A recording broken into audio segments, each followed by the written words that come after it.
Hi, and welcome to Deep Leadership. I'm your host, John Rennie. Today's guest, Taylor Scott, spent more than 20 years leading inside top hospitality brands like Disney and Wynn. He learned something simple and powerful along the way.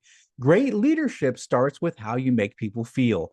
We talk about the link between hospitality and leadership, why emotion matters, and how kindness, intention, and genuine connection create teams that want to follow you. If you're looking for a way to level up your leadership impact, this is your episode. So, are you ready to dive in? Let's get started.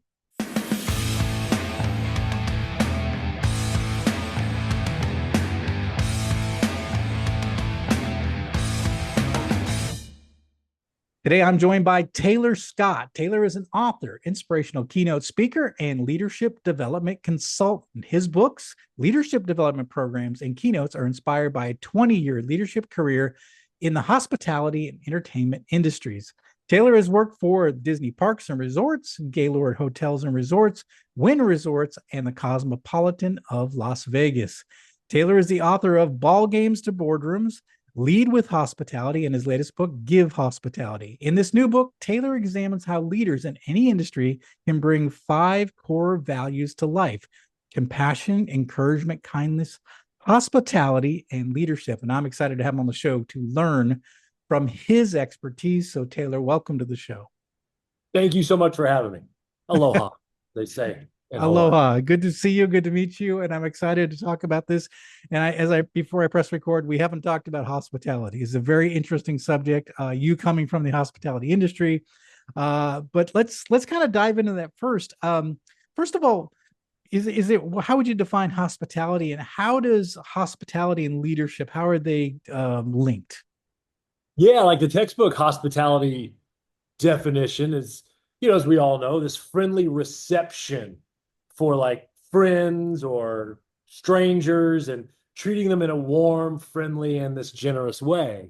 Uh, and my whole story, I guess, if you will, and how this all came together for me several years ago. This lead with hospitality started out as a passion project, and then it turned into a big grown up book, and with leadership development content that goes with it, and all these things. And we started a company out here talking about these very topics. But I was in my first leadership role way back in 2002 for the opening of Gaylord Palms Resort and Convention Center. And I'm there. I'm the 22-year-old version of me. And they brought in a keynote speaker, like pre-opening, before we actually opened the doors to guests. And this dude comes in, and the backdrop to his keynote speech was like the big atrium. If Mm. anybody listening, you've been to a Gaylord hotel, it's kind of like a Vegas hotel plopped down in the, middle of Kissimmee, Florida, and Grapevine, Texas, and National Harbor near DC. And they got one out by the Denver airport, now Chula Vista, California. But anyway, he's there, and he gave a great speech. And he said something then to 22-year-old me at the time. And I was like, man, I'm going to do this for the rest of my life. Here's what he said. Ready?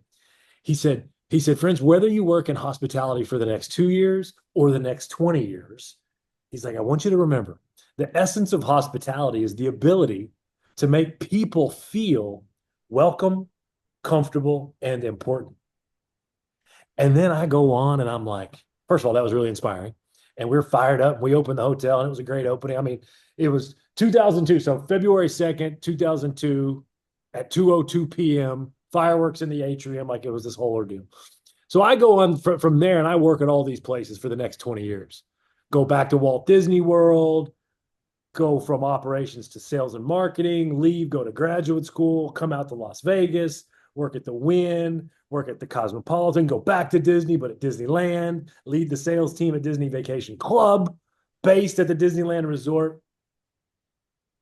And I'm convinced after doing all of that, the essence of true inspirational leadership, dare I say, transformational leadership, is also the ability to make people feel welcome, comfortable, and important.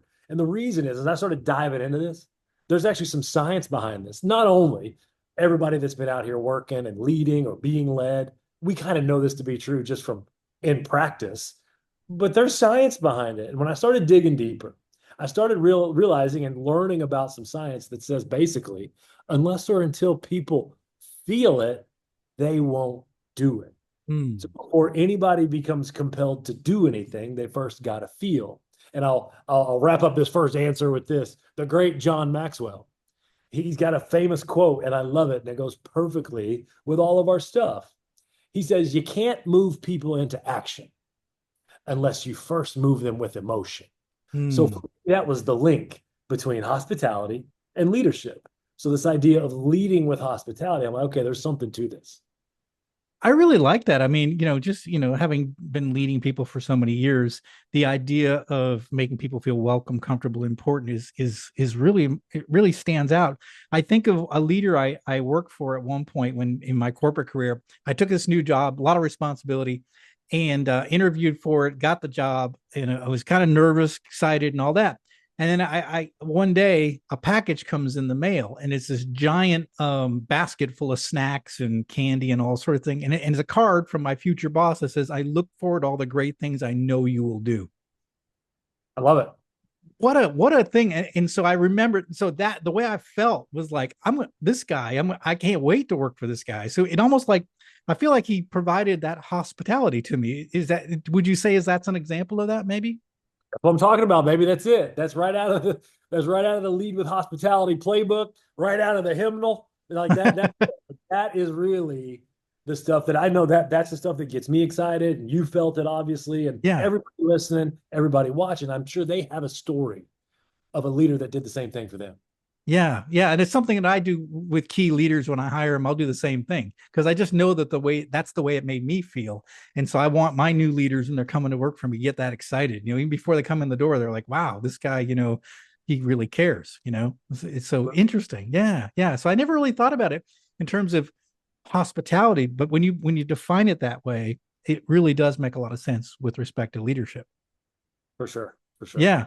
So so you talk about the idea of genuine hospitality, a spirit of genuine hospitality, and you liken it to the aloha spirit. And I know you're wearing a Hawaiian shirt today, and tell us a little bit about how that ties into this aloha spirit. Yeah, this is like sort of this is the most recent book we just put out. We've been working on it forever. It's a fable this time, so it's a story. And over the years, the last probably 7, 8 years, I've just fallen in love with Hawaii, like everything Mm, about it. And I never knew anything about it other than it was just way out there and it had cool music and people wore these shirts and it was like, all the stuff. I'm from the East Coast. I'm from Kentucky.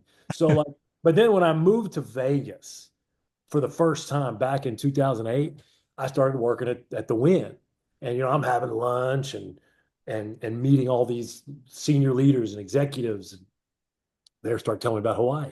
Well, my wife and I, when we got married, we went there for our honeymoon, and so just going there and visiting and experiencing it firsthand, and then going back, and telling stories about it, and going back again, staying in a different place, and um, I really wanted to do something that was a story, like a fable.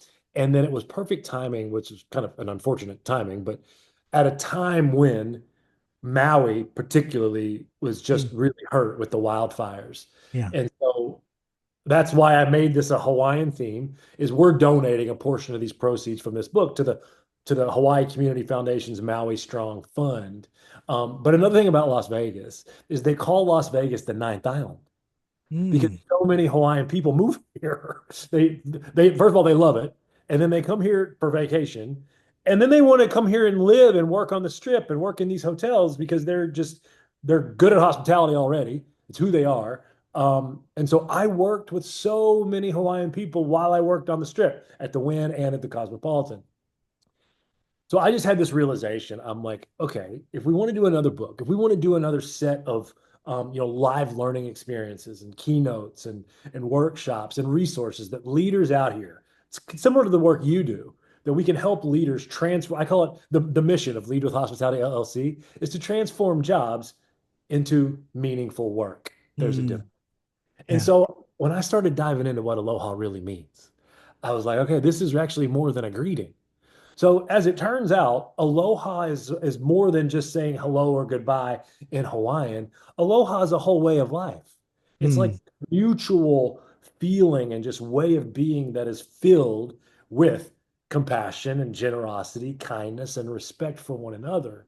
And actually, when you dive a little deeper, Like each letter in the word aloha, believe it or not, there's a Hawaiian word, Mm, A word, an L word, and I'm still working on them. I won't try to pronounce them here. But they align perfectly with the following five core values: compassion, encouragement, kindness, hospitality, and leadership.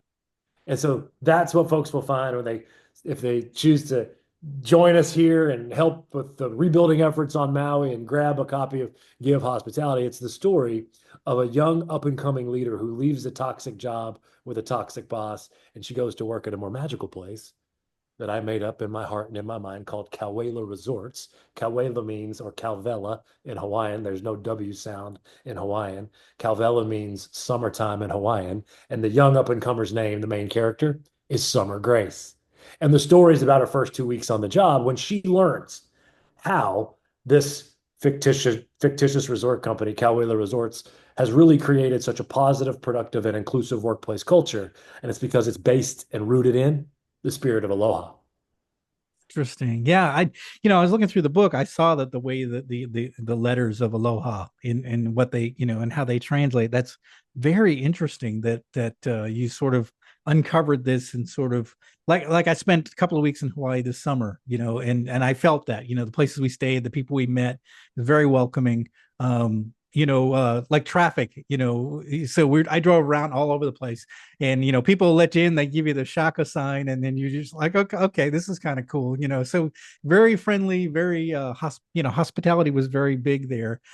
We met people, friends that we met on another vacation. They took us out to dinner and gave us a big thing, because we were just on the island, and they wanted to show us their island, and show us their favorite restaurant. So it was so much fun. But I sense that I can see where the ideas that you got from Hawaii comes into this idea of hospitality. It seems to make a lot of sense. So, let's talk a little bit about this. So, I mean, business is hardcore. Like we've got objectives to reach. We have goals. We have budgets. We have all these things we want to do strategically. How does kindness fit into this? How does the aloha spirit? How does hospitality fit into to business when we're focusing on end results and goals and getting things done? Yeah, yeah, it's really the idea of being different. Mm, I believe it's a way that we can stand out in a sea of sameness out mm, here. Because to your point, yeah, man, it is crazy. It's crazy. It's crazier now than it ever has been. yeah. There's competing agendas. Everything is get it done yesterday. There's not one smart goal at a time like we would teach in a nice workshop. No, there's like 12. And so these leaders out here, it's real. Like they're having to deal with a lot of stuff. It's like that scene from Bull Durham when they have a conference at the mountain. He's like, man, he's dealing with a lot of stuff here. Well, it's kind of what it's like being a leader out here in corporate Yeah. America in whatever industry it is. So I don't know about you or all of your listeners and all of your community, but think about it.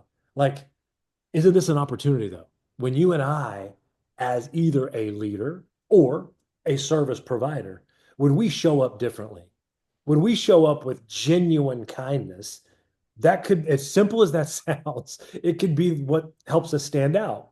And what I believe to be a fast pass to get people to feel what Mm, we need to feel so that they will be inspired to take the actions we want them to take, whether we're being a leader or we're providing a service. It's kind of like that old John Maxwell thing again. You can't move people into action unless you first move them with emotion. So I remember when I was writing Lead with Hospitality, the book that we did prior to Give Hospitality, I was like cruising along, and I got to the point where I wanted to write about kindness. There's a whole chapter in that book too on the title is Genuine Kindness. But when I started the project, I was going to call it courtesy. mm, Like I was going to call it courteousness or something like that, having to do with courtesy, because that's one of the Disney values I always remembered. But then I remembered a lot of leaders back in my days at Disney.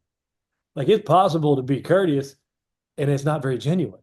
Like oh, there's sort of an inside joke at Disney. There's many of them. One of them is that Disney people were just violently nice, mm, which is like another way of saying there's some fake people out here, man. Like you can oh, pretend to be nice. Like courteous is one thing, but genuine kindness is just that. Like it's actually more authentic. And when I'm a dork, so like authors, you've written a couple. You got those are your books in the background. yes, sir.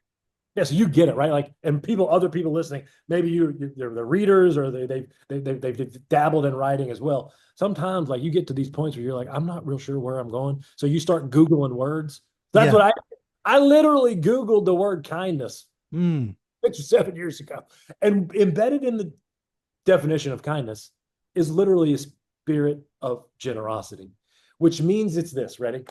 It's this idea of doing things for other people without any expectation of something in return. Yes. Yeah. Yeah.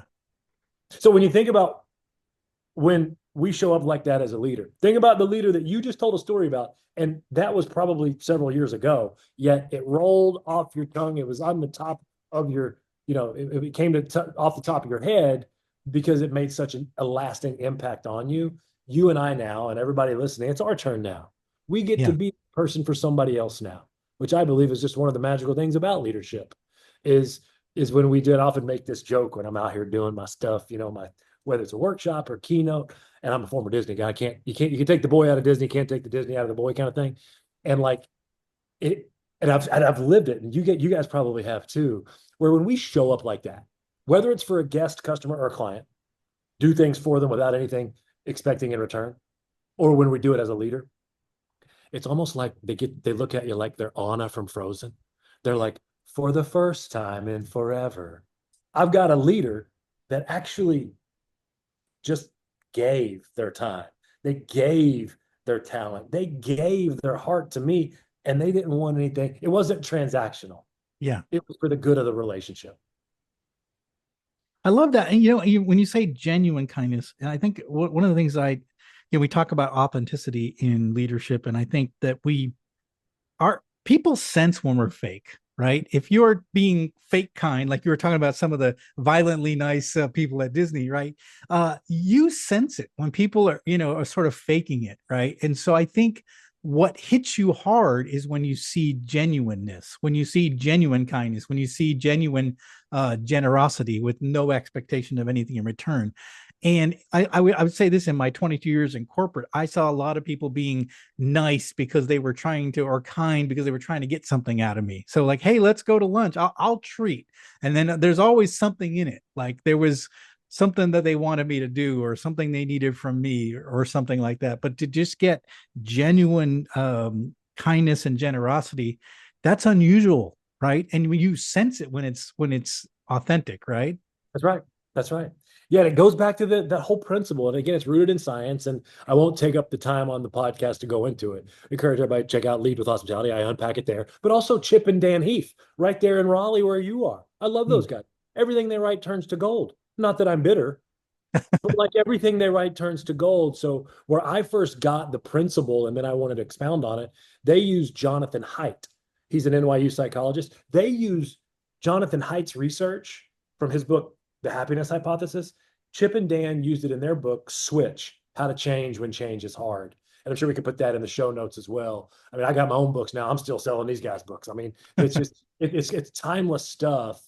But when you think about it, it's like unless they feel it, people are not going to do it, whatever that is that you need them or want them to do. So if we Yeah. really want to be influencers, if we really want to be great at taking a group of people, turning them into a high performing team of people, and then leading them to do stuff together, then we've got to connect with them on this human emotional level such that they feel the magic, man, and they want to do a little bit more. They want to stay a little bit longer. They want to try things outside their comfort zone that they maybe would not have done before. Mm. I like that. I like that a lot.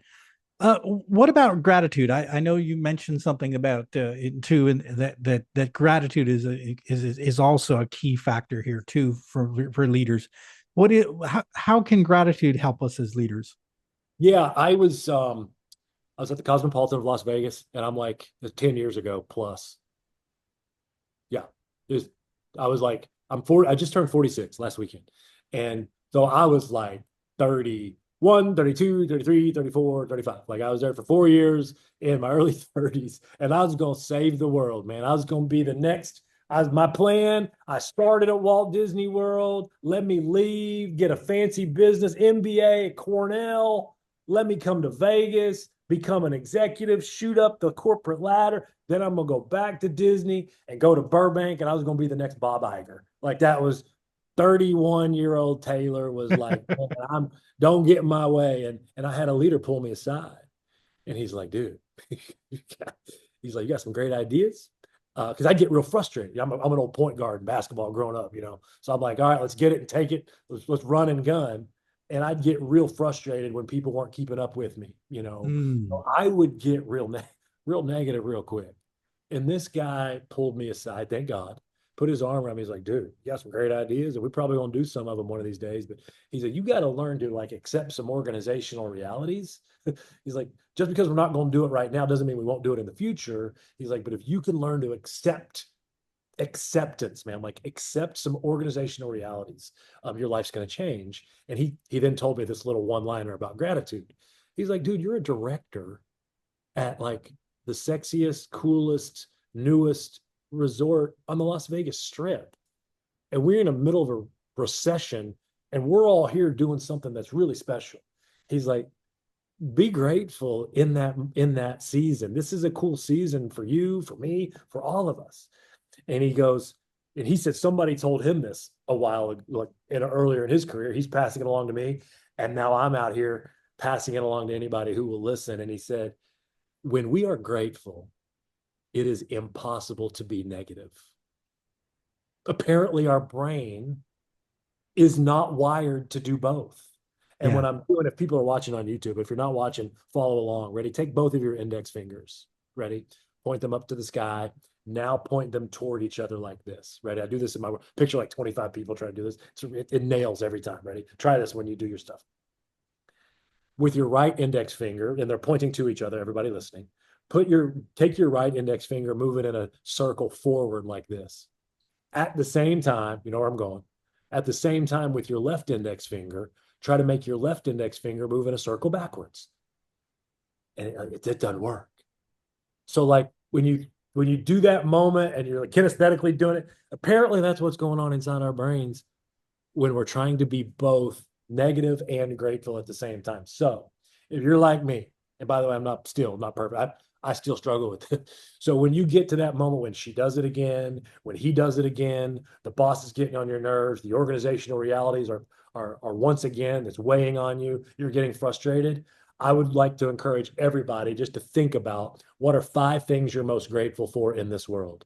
Mm. Do it tonight over a cocktail. Do it while you're driving into work right now. Just think about what are the 5 things I am most grateful for in this world, and write them down. Put it in your notes app on your phone, commit them to memory. And every time you get frustrated, think about one of those 5 things. And in an instant, your mindset will switch from negative back to positive, from a fixed mindset back to a growth mindset.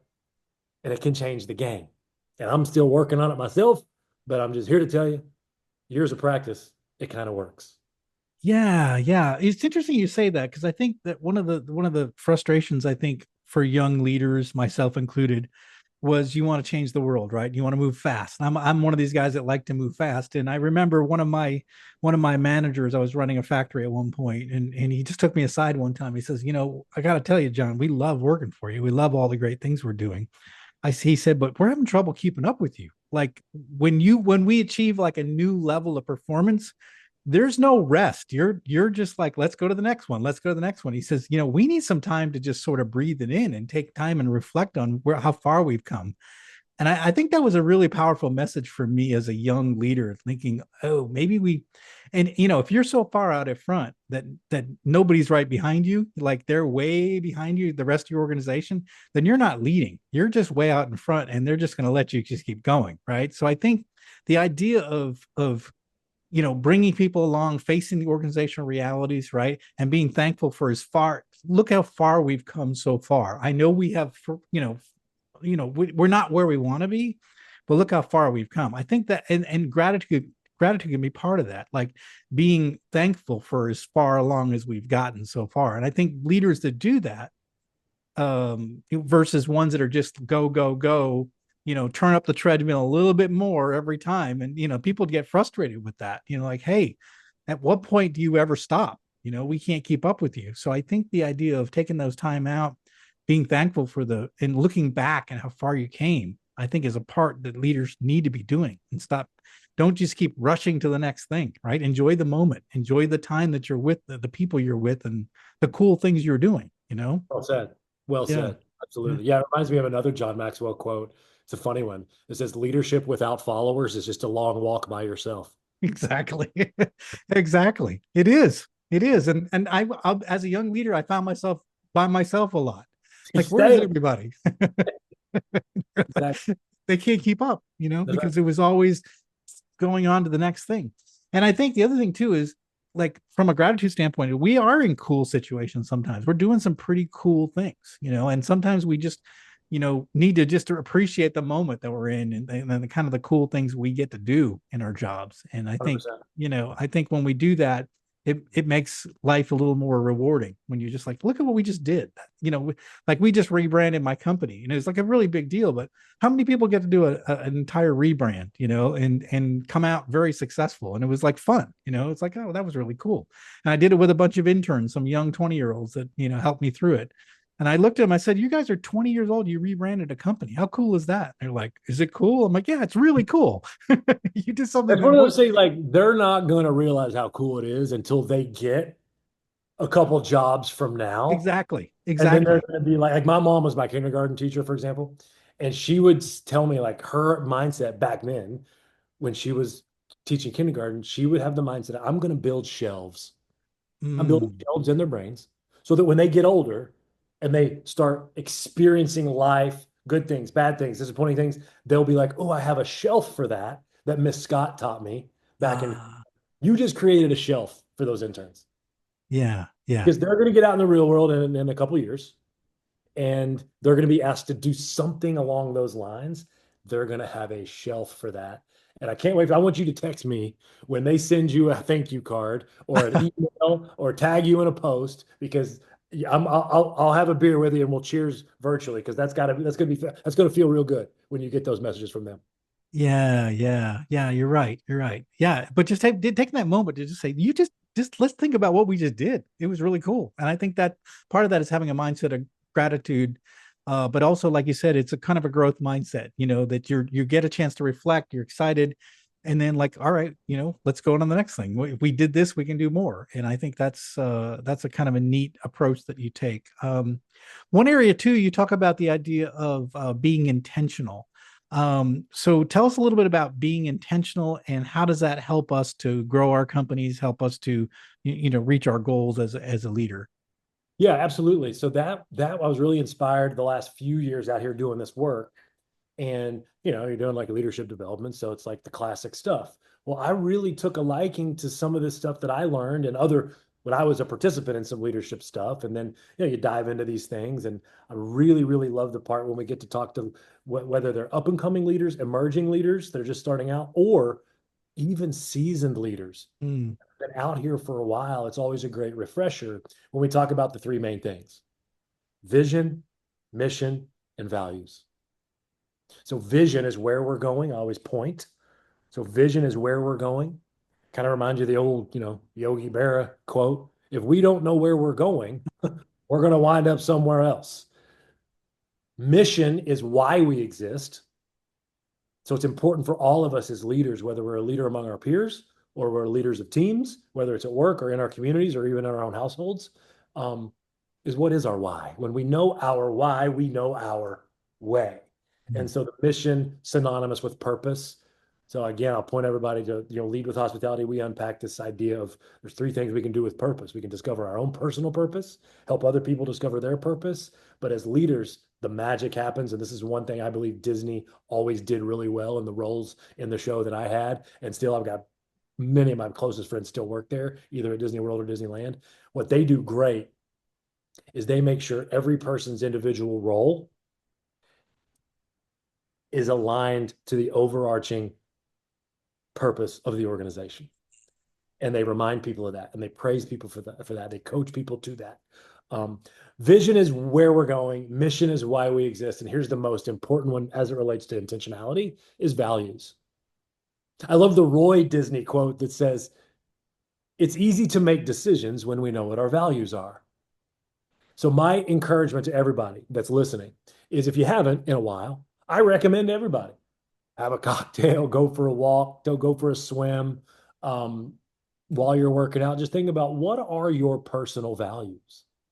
Because once you figure that out, like for me, I did this project when I first started out on in entrepreneurship during the pandemic. I created all this out of necessity because I lost my job.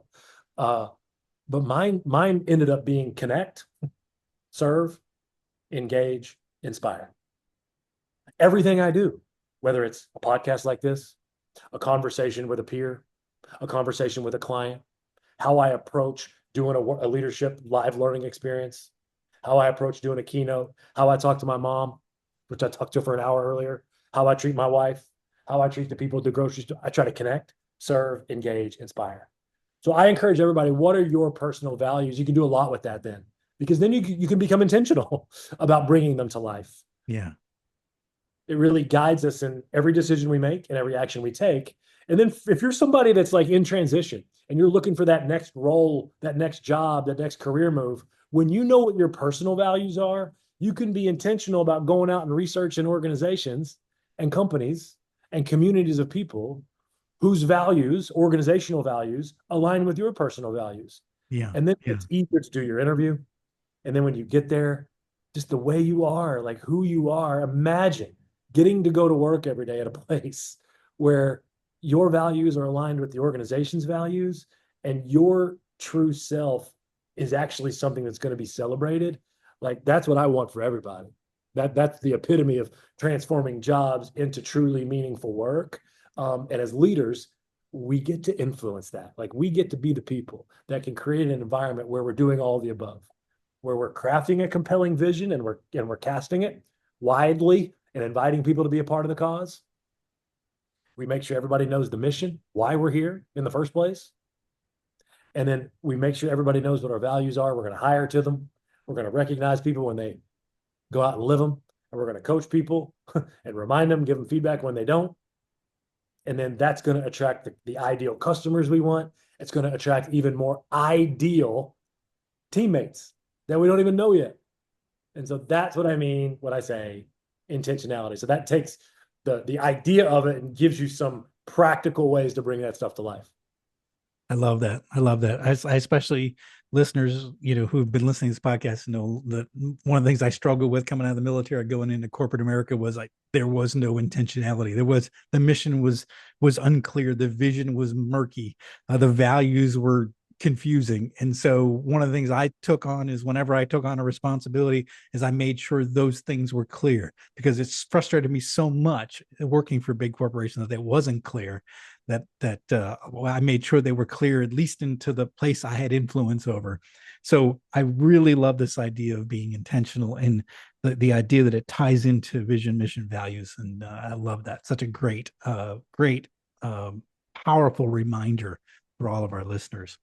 Well, Taylor, this has been fantastic. What final message would you like to leave with our listeners? Yeah, it's another quote. I heard a keynote speaker, my favorite actually, Mark Sanborn, my favorite author. I used to do keynotes on his behalf. I used to do Fred. He wrote the book, The Fred Factor. Oh, yeah. My favorite book ever, besides the Bible. And he quoted somebody in one of his keynotes that he had me come watch before I went and did the Fred Factor keynotes for him. Ready? Great leaders are not great because of their leadershipness. Great leaders are great because of their humanness. And so for everybody listening, I just encourage you to just take a deep breath. There's a lot of stuff going on right now. There's a lot of divides, political divides, social divides, racial divides, sports divides. Like there's all these. We're getting ready for football season, but like, just think about how we can get back to being human.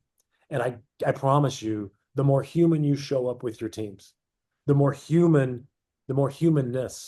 that you show, you're going to become magnetically attractive, and you're going to be able to take your teams further quicker. So be human, emotionally connect to people, and then just serve people selflessly without any expectation of anything in return. And it will be annoying, it will be frustrating, but it will also be far more rewarding. I love that. And I would add to that, especially in this age of AI, humanness is going to be the most important thing that you have as a leader. I Yeah. agree. I agree. Yeah. Wow, this has been fantastic. Taylor, I really appreciate you coming on the show, sharing your story, sharing these lessons that you've learned through the hospitality industry. How can our listeners find out more about you and all of your books? Cool. Leadwithhospitality.com. Pretty simple. My email address is taylor@leadwithhospitality.com. My Instagram is at tscott1502. And I'm on LinkedIn. I'm all the time on LinkedIn. So just put in Taylor Scott and then just space lead with hospitality. I'll usually pop up. So I look forward to connecting with everybody. John, thank you so much for having me. I really enjoyed the conversation. I knew I would. Looked you up before, so I'm like, I'm gonna like this guy. So I appreciate it. I really do. Thank you so much for giving us the opportunity to share our thoughts and stories. Absolutely. I loved it. And we're going to have links in the show notes for all of Taylor's resources. And again, if something in this interview, this discussion really resonated with you, I highly encourage you to reach out to Taylor. The links are in the show notes. Go there, reach out to him, ask a question, get the books, and figure out how you can make a difference as a leader in this idea of humanness, this idea of hospitality, this idea of making people feel welcome, comfortable, important. Such a powerful message. So go reach out to Taylor, find out some more information, and be a better leader. So, Taylor, thanks for coming on the show. Thanks for what you're doing and the books you're writing and the difference you're making in the world. Thank you, my friend. Aloha. Aloha. Well, that's it for today. Thank you for listening to Deep Leadership. If you like this podcast, please subscribe and share so we can continue to build a world with better bosses. Until next time, this is John Rennie saying take care and lead well.